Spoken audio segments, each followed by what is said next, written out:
안녕하세요. 이번 주에는 내 집 마련의 구입 시기와 관련돼서 함께 생각해보는 시간을 갖도록 하겠습니다.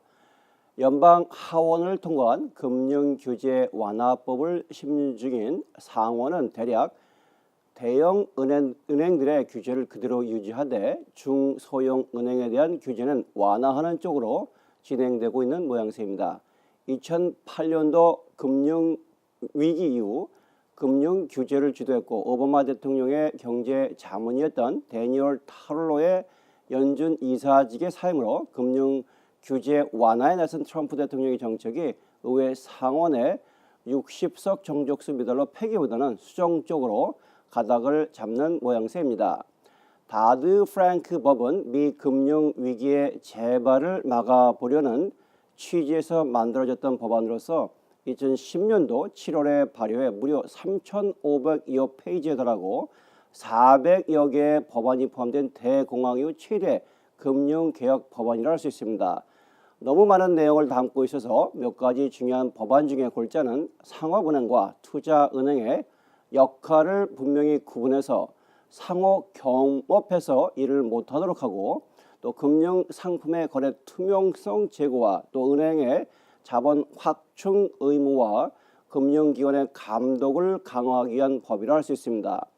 2008년도 도이치은행과 골드만삭스, JP모건 체이스 은행 등이 자기 자본 한 푼 들이지 않고도 잘 나가는 트레이더를 고용해서 수백억 달러의 돈과 보너스를 챙기고 또 회사 CEO들에게 큰 수익만 갖다 바침으로써 글로벌 금융 위기를 탄생시켰던 것이었습니다.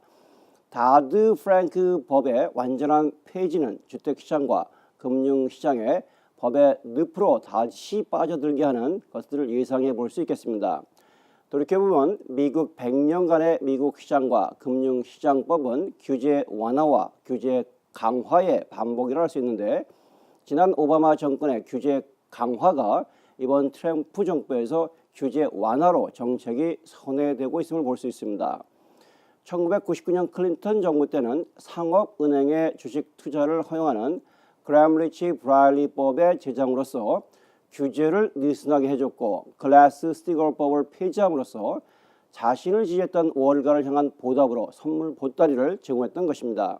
즉 대공황 이후에 글라스-스티걸법을 통한 강력한 금융 제지를 폐지함으로써 금융 규제를 완화해 주었던 것이었습니다.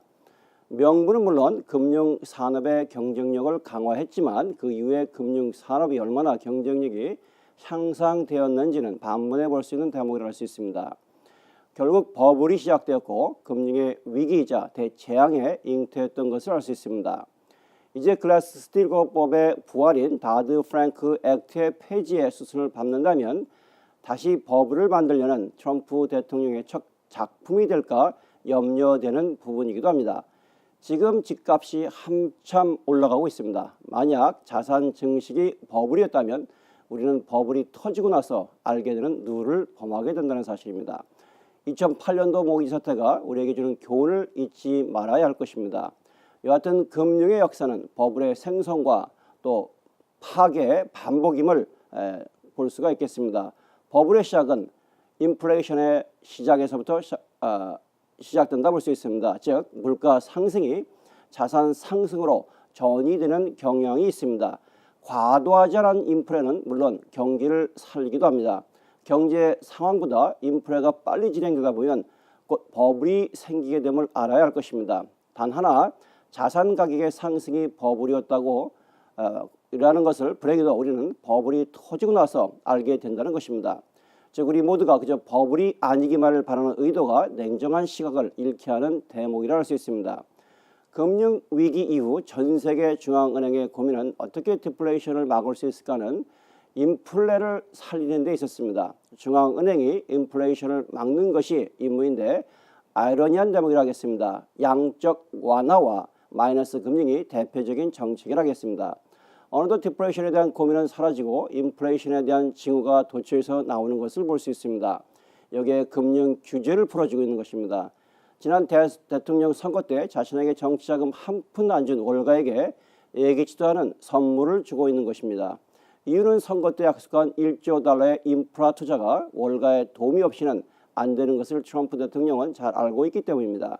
스티븐 문신 내무부 장관의 임명도 금융 위기를 그때 당시 위기였는데 그러한 분의 임명은 바로 월가에 돈을 끌어들이기 위한 것이라고 볼 수 있습니다. 사실 모두가 버블이라고 할 때는 버블이 아닙니다. 아무도 버블이 아니라고 할 때가 버블임을 지난 경험과 금융 역사를 통해 알 수 있습니다.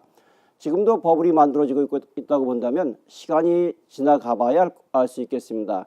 현재 미국 경제는 필라델피아 경제지수 발표에서 보듯이 1980년도 이후에 가장 좋은 경제 상황을 맞이하고 있습니다.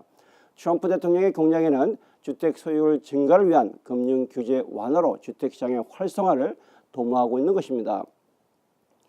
장기이자가 오를 거라고 예측한 많은 사람들이 이자가 오르기 전에 주택과 자동차 구입을 서둘렀던 것이 경제 활성화에 도움을 주었던 것입니다.